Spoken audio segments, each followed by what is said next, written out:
Hi, my name is Connor Whitten from the Bluestone FFA chapter, and today I will be reading Otis and the Puppy.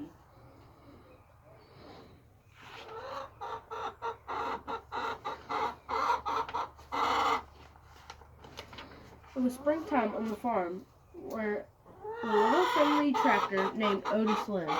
Flowers bloomed, and the trees were filled with leaves, and the farm buzzed with joy of a new season. There were fields to plow and crops to plant, and Otis was right in the middle of it all, working hard, puff puff, puffity chuff.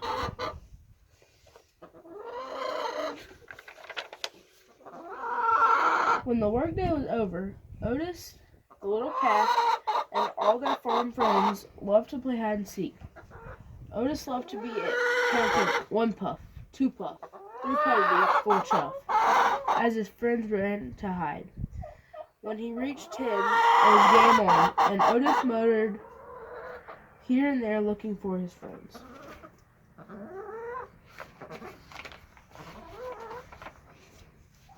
He found the little calf hiding in a thicket of wildflowers. He found the ducks hiding in a mud pond. He found the bull hiding in a haystack. Otis and the animals would play until the sun disappeared behind the trees, making sure to be home before full darkness fell. One evening, the farmer gathered everyone up in front of the barn and gently placed a burlap sack on the ground. The sack began to wobble and tumble and roll. It sat up, stretched at the sky, and then went, "Arr, arr." What could be in there? Then it popped its little head out. A puppy! The puppy shook its ears, raised its head to the sky. It yelped another, "Arr." Then it burst out of the sack, romped around, greeting everyone with wet kisses. He went from head to toe in his spotted tail, wiggled and wagged, wagged and wiggled. The farm animals smiled as they watched their happy new friend.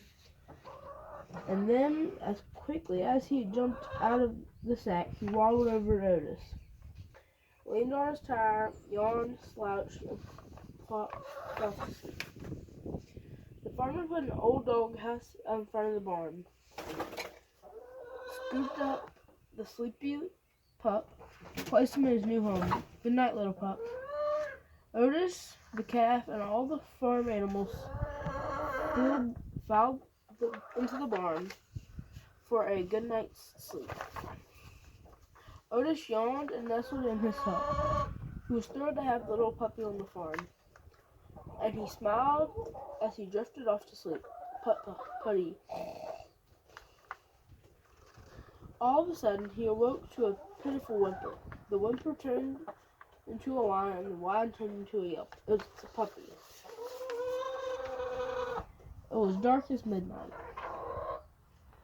Otis took a deep breath, clicked on his headlight, and putted out to the doghouse, where he found the puppy trembling with fear. He was afraid of the dark. With a chuff, Otis invited him into the barn, where the puppy curled up and fell fast asleep. From that night on, the puppy would slink from his doghouse into the barn with Otis, where he felt safe. After a day of working hard on the farm, the two friends would play hide and seek with each other. One day, when it was Otis' turn to be it, he sat, counted to 10, and waited for the others to hide. 1 puff, 2 chuff, 3 puffy chuff.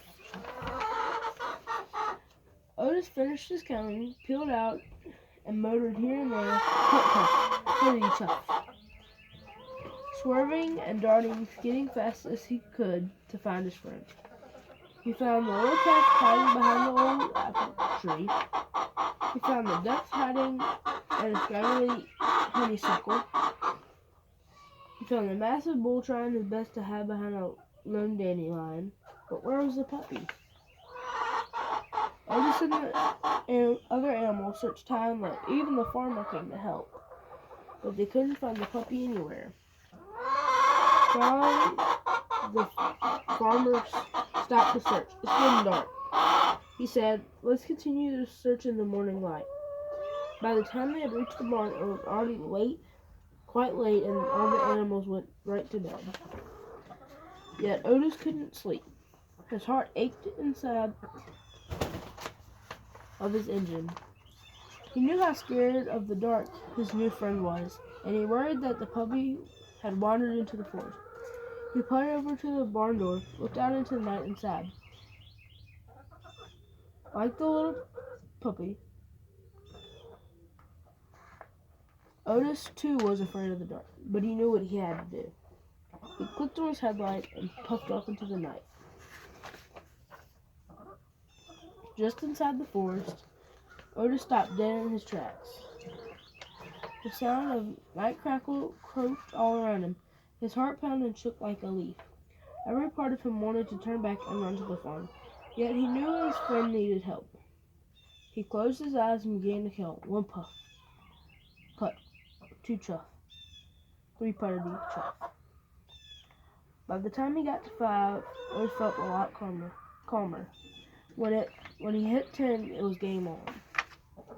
He peeled out and motored here and there. He swerved and darted and skidded and flashed his headlights everywhere in the dark night. He circled, crisscrossed in the forest, make sure to see every possible place a puppy could hide.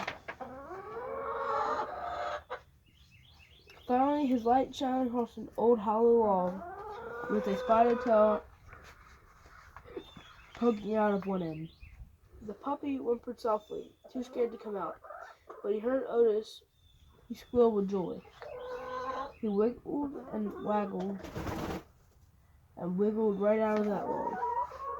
He squealed and cried and covered Otis's face with a kiss. The 2 friends began to make their way back home. They stood tall as they passed through the dark forest. Somehow the night sounds no longer felt so frightening to him. Onto the farm, a warm, safe bed awaited them before a long day of work would arrive, full of bright sunshine, work, and play. The end.